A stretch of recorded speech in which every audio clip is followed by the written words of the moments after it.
Put your flags up in the sky, put them in the sky. Hang my on side to side, side to side. Show the world where you're from, show 'em where you're from. Show the world we are one. One, love, life.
Wow. What are we going to say about that song? Well, for me, I still think that the Waka Waka of 2010, for me, still looks, unbeatable. That's my opinion. What do you feel? Talk to us on our feedback platforms. What do you feel about the World Cup song? My opinion, Waka Waka 2010, still better than what we're seeing. But that's my opinion. I'm not saying that's how it is. Sisi, tell us about this song. Jennifer Lopez, Pitbull, when you have these people coming together, it's always going to be, yes, plenty of activity. It's going to be a bomb. And of course, it's really cool. But I'm afraid I have to go your way. I think Waka Waka was just the bomb. It's a song you really can't compare. You know, it has this, it evokes this kind of emotion, precisely. Yeah, when you hear the song, it's just something that comes to you, like, you get so emotional, you just can't wait for it to come. But I think this is really still cool, very cool. own. Said, what do you feel about this? You're talking about the music and the other parts of the football of the World Cup. It's like a unanimous decision here amongst everyone of us here in the studio. I think I still prefer Waka Waka. Because you are African, that's why. But still looking at this song here, there is this spirit with football. It brings everybody together. I saw the Ghanaian dance there. I saw Tevez there. See people from different regions, from all parts of the world coming together. It's a beautiful spectacle. I mean, when the World Cup begins, for that 1 month, the eye of the entire globe will be on Brazil. I'm very sure we can't wait to June 12. Okay, we can't wait. We can't wait till June 12. But let's quickly talk about, let's jump 8 years ahead.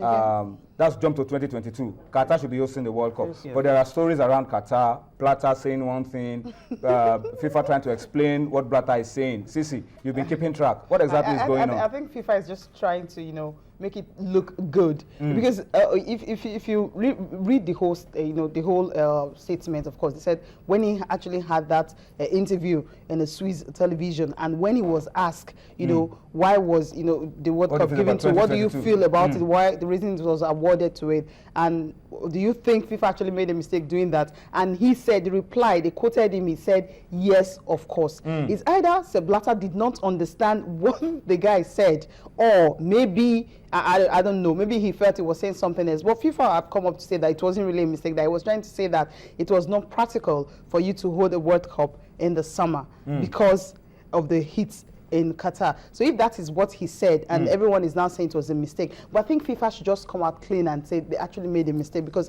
according to the report, they said they had a technical, the technical report that came in was that the weather at that time where you normally host the World Cup is always very, very hot in Qatar. So that was what they considered. That was one of these things that was written in the report. So if FIFA had actually taken that into consideration, maybe they wouldn't have awarded the World Cup to Qatar. But coming back to say that was not what Sepp Blatter said, he was quoted out of context.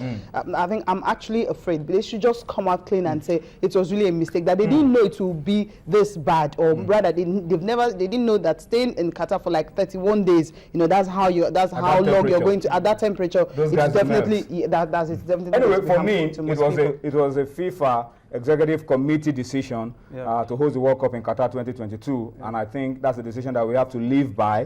Whatever we need to do, let's do between now and 2022. Either pray for a change or do something. 2022 or between now and 2018. Between now and 2018. Sisi, the Falcons beat Dove FC 8-0 in a friendly yesterday to prepare them for the African Women's Championship. But let's talk about the Falconets going to the World Cup. A friendly against Ghana. Has been called off at the last minute. It's going to be on the 24th, and if you check Nigeria calendar, we have so many things to do that same 24th. I think that's the reason why it was put on hold. Maybe so that's the reason. A new date will definitely be announced later. About you have about 35-man list now for the Falconets. They've actually got 35 players to camp. They resume camp today, preparing for the 2014 FIFA Women's World Cup starting in August later this year. You have 35 players, and of course, out of that 35 players, the coach have actually invited about 5 of the players who went for the FIFA Under-17 World Cup. He added it to this crop of players, and of course you have a whole lot of players in camp. I think that's really a good one for him to have looked at the Under-17 and picked the ones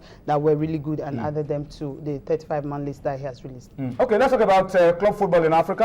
We'll talk about national team football later on. The CAF Champions League group phase will begin across the African continent this weekend, and the features are shown on your screen. From Group A, we are going to be having Esperance against Auton Setiv, CX Sfaxien against Al Ahly Benghazi, and of course Group B, earlier today we had Al Hilal of Sudan beating TP Mazembe 1-0, and of course AS Vita of Congo DR against Zamalek. Remember, there was tragedy at that stadium over the last week.